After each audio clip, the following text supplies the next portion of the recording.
Hey, welcome to the Uncomfortable is Okay podcast. I'm your host, Chris Desmond. This is a show where we make it easier for you to do hard stuff by getting out of your comfort zone.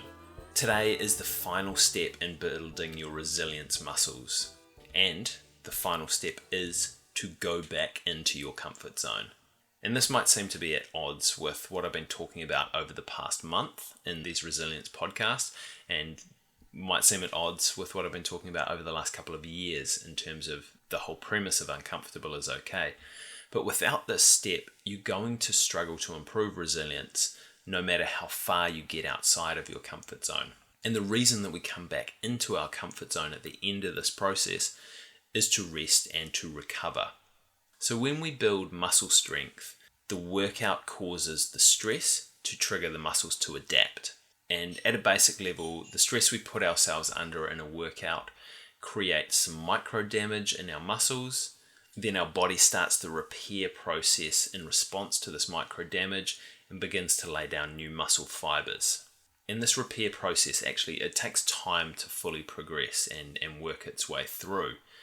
So if we work out the same muscle groups without a break, so at least a couple of days off, we don't allow our body to complete the repair process fully. And yes, we will get stronger, but probably not to the same extent we would as if we scheduled some rest and recovery time into that process, because we're creating new damage before the last lot of damage has fully recovered.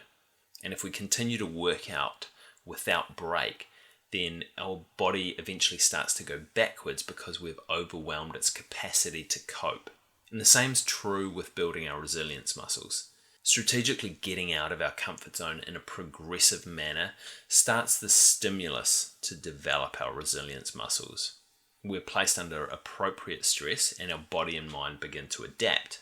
And these periods of stress can go on for longer than your typical physical workout, and that is perfectly fine. However, if we stay outside of our comfort zone all the time, or spend the majority of time outside it every single day, then after a period of time, we start to go backwards. We no longer positively adapt to stress.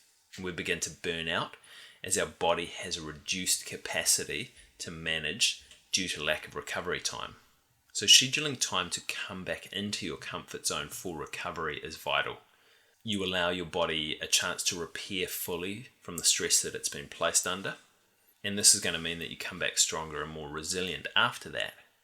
Recovery time also allows you the opportunity to look back on the challenging time that you've had, or the resilience workout, if you want to call it that instead. You can analyze what went well, what could go better, what you could do differently, and really consolidate the learnings from that challenge.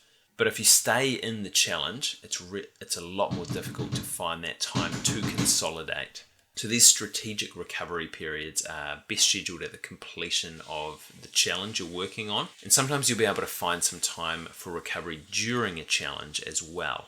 So make sure to take these opportunities because you're going to come back stronger afterwards. Plan your recovery time to be doing something completely different from the challenge that you've just been on.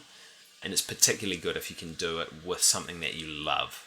So coming back into your comfort zone for some rest and recovery is the final piece of building resilience. But just remember not to stay there, otherwise you're going to start to go backwards again.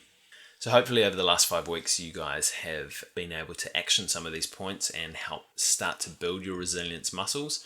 I've put together a workbook if you want to go through, if you enjoy the written side of things, of how to train your resilience muscles and the steps that we've been talking about here, along with some questions to ask yourself and some directions to point yourself in.